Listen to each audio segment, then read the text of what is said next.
अब कोई अगर बोलता है कि हम महीने में 5-6 सभा कर देते हैं तो ये तो चिराग पासवान का अहंकार है उदित जी।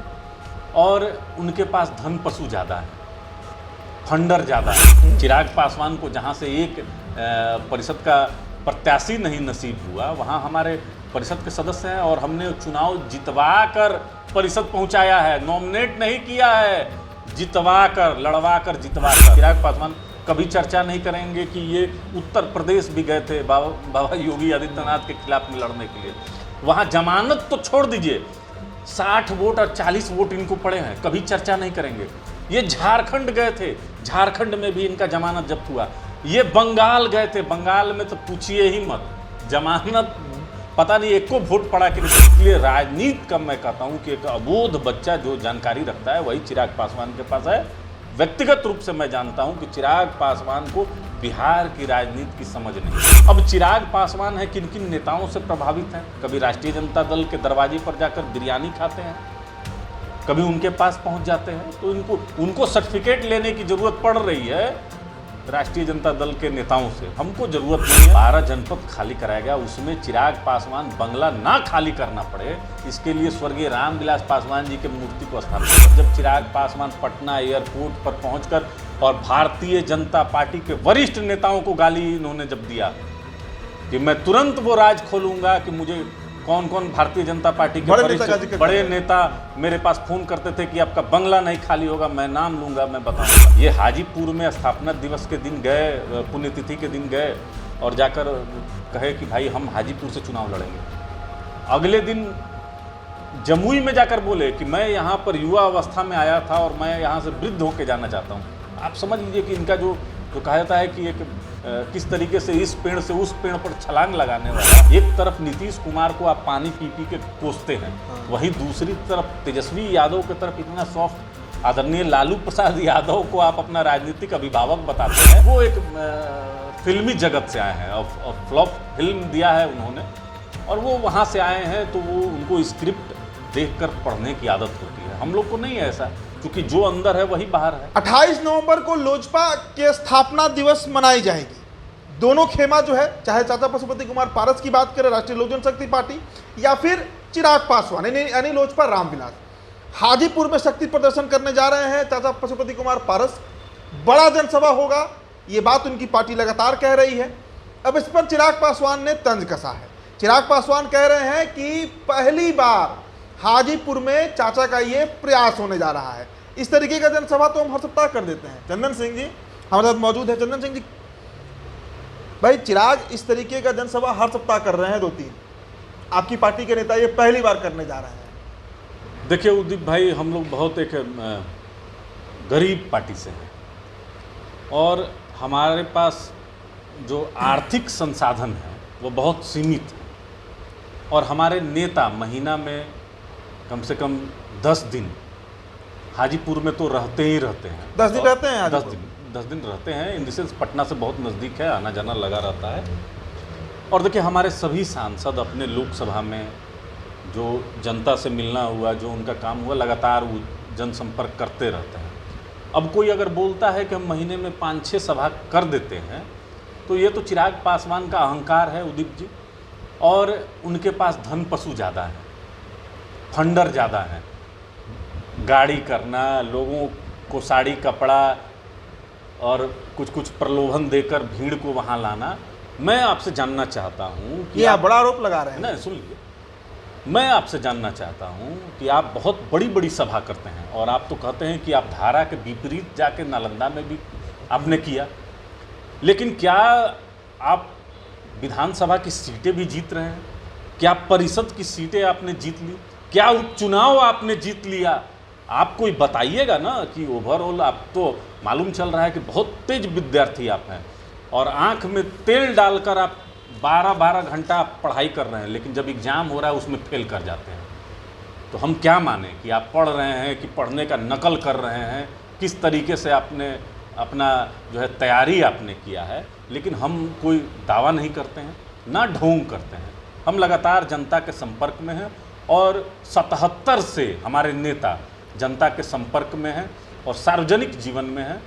बिहार और देश की एक एक जो है लोक जनशक्ति पार्टी को जानने वाले लोग जानते हैं कि Pashupati Kumar Paras down to earth हैं, बहुत बड़ी बड़ी बात नहीं बोलते हैं, लेकिन जो भी बात बोलते हैं बहुत ठोस बोलते हैं। तो हम तो अपने मिशन पर हैं। हमारे एक हाजीपुर से विधान परिषद के सदस्य भी हैं, चिराग पासवान को जहां से एक परिषद का प्रत्याशी नहीं नसीब हुआ, वहां हमारे परिषद के सदस्य हैं और हमने चुनाव जितवा कर परिषद पहुंचाया है, नॉमिनेट नहीं किया है, जितवा कर, लड़वा कर, जितवा कर। तो चिराग पासवान देखिए बहुत बड़ी बड़ी बात करते हैं, क्योंकि उनका जो बैकग्राउंड है वो एक फिल्मी जगत से आए हैं और फ्लॉप फिल्म दिया है उन्होंने, और वो वहाँ से आए हैं, तो वो उनको स्क्रिप्ट देखकर पढ़ने की आदत होती है। हम लोग को नहीं है ऐसा, क्योंकि जो अंदर है वही बाहर है। अब वो देखिए तथ्यात्मक तौर से तो बात सही कह रहे हैं। 2020 से एक भी सीट चिराग पासवान के खेमे में नहीं आई, एक सीट आया भी तो वो अब जदयू के साथ है। 20 विधानसभा चुनाव का बात कर रहे हैं, फिर 2 उपचुनाव हुए, उसमें भी बुरी तरीके से हारे, जमानत जब्त हो गया। लेकिन जो जनसभा में भीड़ उमड़ रही है चंदन जी, उसको कैसे इनकार करिएगा? देखिए उदित भाई, अगर अभी रवि किशन को आप लेते आइए, या खेसारी लाल यादव को लेते आइए, पवन सिंह को लेते आइए, अक्षरा सिंह को लेते आइए, या कोई भोजपुरी सिने स्टार, मतलब चिराग की तुलना आप सुन लीजिए, पहले मेरी पूरी बात को सुन लीजिए। किसी भी स्टार को अगर आप लेते आइए, तो क्या किसी भी नेता से उनके जनसभा में कम भीड़ रहेगी? बल्कि ज़्यादा ही रहेगी। लेकिन जो सुनने और देखने आए हैं, क्या वो वोट दे देंगे उनको? ऐसा है क्या? बिल्कुल नहीं है। चिराग पासवान के साथ जस्ट वैसा ही हो रहा है। 2020 में 136 सीट पर ये चुनाव लड़े और राष्ट्रीय जनता दल और कांग्रेस के इशारा पर लड़े। अभी तक ये बता नहीं पाए कि इनके हवाई जहाज में तेल कौन डलवाता था, कौन वो पे किया। तो बहुत सारी चीज़ है जो पर्दा के पीछे है। लेकिन बिहार की जनता है जो राजनीतिक रूप से बहुत प्रबुद्ध है और वो सारा गुनागणित कर लेती है। एक तरफ नीतीश कुमार को आप पानी पी पी के कोसते हैं, वहीं दूसरी तरफ तेजस्वी यादव की तरफ इतना सॉफ्ट आदरणीय लालू प्रसाद यादव को आप अपना राजनीतिक अभिभावक बताते हैं। तो ये जो जनता है ये समझने का प्रयास कर रही है। तो चिराग पासवान देखिए डैशिंग है, स्मार्ट है, जनता आती है देखने के लिए, देखती है और फिर उनको अंदाजा लग जाता है कि ये कि सिर्फ स्क्रिप्ट ये पढ़ रहे हैं। लेकिन चंदन सिंह जी, एक सवाल ये भी है कि जनता आती है, देखती है, चली जाती है, वोट नहीं देती है। बीजेपी को ये बात समझ नहीं आई, क्योंकि बीजेपी खुद उनको गठबंधन में शामिल कराई है और अब तो उनकी पार्टी के तमाम नेता ये दावा कर रहे हैं कि 6 के 6 सीट हमारे होंगे, पारस जी को एक भी सीट नहीं मिलेगा। देखिए आपको याद होगा एक घटना कि 12 जनपद खाली कराया गया।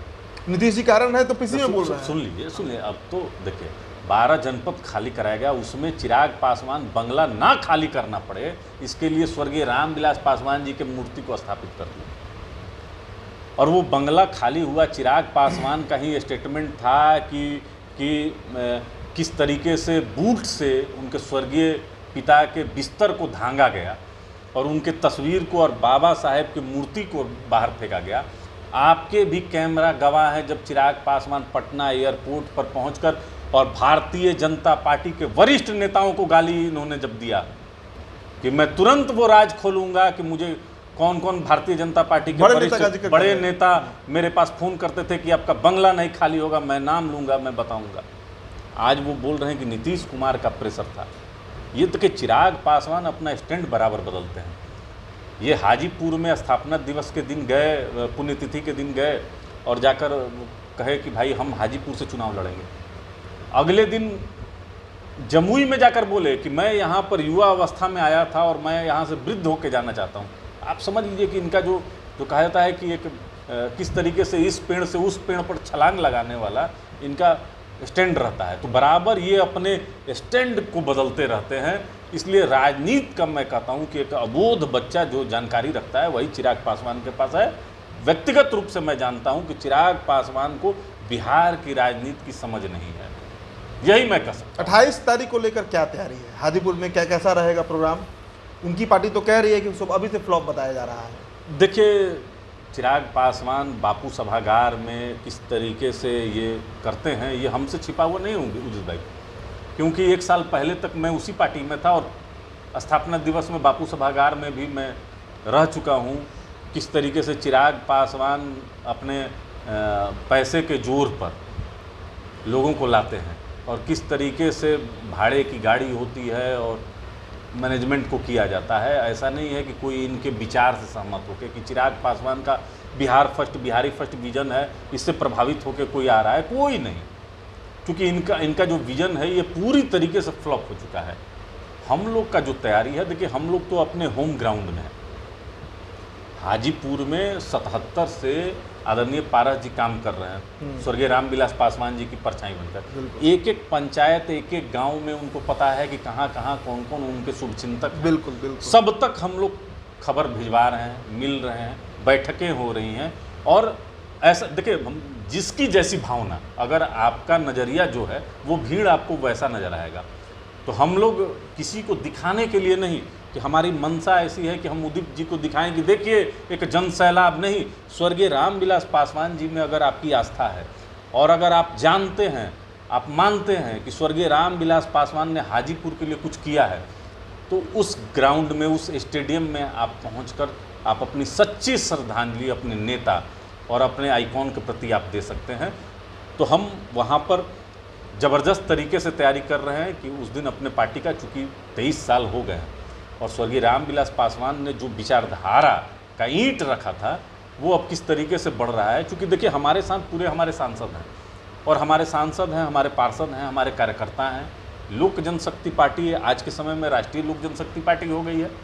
अब चिराग पासवान है किन किन नेताओं से प्रभावित हैं। कभी राष्ट्रीय जनता दल के दरवाजे पर जाकर बिरयानी खाते हैं, कभी उनके पास पहुंच जाते हैं। तो उनको सर्टिफिकेट लेने की ज़रूरत पड़ रही है राष्ट्रीय जनता दल के नेताओं से। हमको ज़रूरत नहीं है।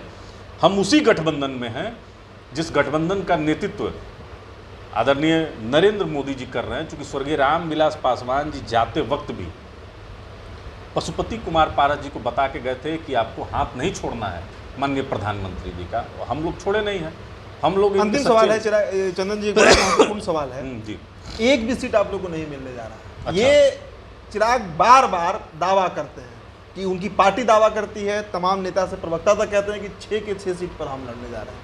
आपके लिए जगह फिर कहाँ बचेगा? देखिए 2 महीना 3 महीना पहले तक चिराग पासवान का कोई नामो निशान नहीं था। 2020 में ये खुद गए थे और जाकर 2 उपचुनाव ये लड़े, कुशेश्वर स्थान और तारापुर में, जहां इनका जमानत जब्त हुआ। चिराग पासवान कभी चर्चा नहीं करेंगे कि ये उत्तर प्रदेश भी गए थे बाबा योगी आदित्यनाथ के खिलाफ में लड़ने के लिए।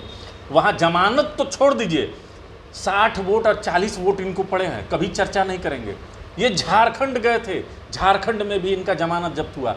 ये बंगाल गए थे, बंगाल में तो पूछिए ही मत, जमानत पता नहीं एक को वोट पड़ा कि नहीं पड़ा। और चिराग जी, आप अपने उन सब चुनावों की चर्चा क्यों नहीं करते हैं बिहार में? आपको बताना चाहिए कि आप कहाँ कहाँ। तो ये बहुत बड़बोले हैं, बहुत लंबी लंबी फेंकते हैं, लेकिन बिहार की राजनीति में इनको कोई नोटिस नहीं लेता है। जो हाल बिहार की राजनीति में पप्पू यादव का हुआ है, वही आने वाले समय में चिराग पासवान का होगा। और चिराग पासवान जो अपरिपक्व हैं बिहार की राजनीति में, एक अभिभावक ये बनाए हैं जो साथ में लेकर जिनको घूमते हैं, जो नीतीश कुमार के छाती का बाथा तोड़ रहे थे। देख लीजिए इन लोग का तिकड़ी क्या काम करता है। आने वाले समय में सब राज खुल जाएगा इन लोग का, क्योंकि पैसे के जोर पर सिर्फ कलेक्शन करना, एक गिरोह जो कलेक्शन करता है वो उसी पर है ये लोग निर्भर। और चलिए, तो 28 तारीख को ये देखना होगा कि किसकी जनसभा में ज़्यादा भीड़ जुट रही है, असली उत्तराधिकारी कौन है। इसका लड़ाई तो चल ही रहा है, और अंतोगत्वा परिणाम क्या निकलता है लोकसभा चुनाव के सीटों को लेकर, इन तमाम मसलों पर हमारी नज़र बनी रहेगी। फिलहाल चर्चा में इतना ही। बहुत बहुत शुक्रिया।